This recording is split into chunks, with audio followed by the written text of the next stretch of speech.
changing out the headlights on a 2009 Toyota Tacoma. And I have very limited tools. I have fingernail clippers, flathead, a little wrench to get under things, these little pull tabs. These aren't coming out, but you'll have some that need to come out. And then a number 10 wrench. So steps 1 and 2 together. I removed these 2 screws, this tab, these 2 screws that hold the grill on,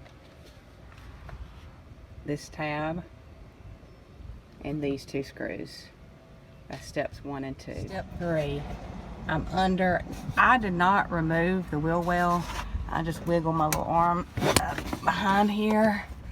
You can see this is the bottom of the headlight, this little tab sticking out.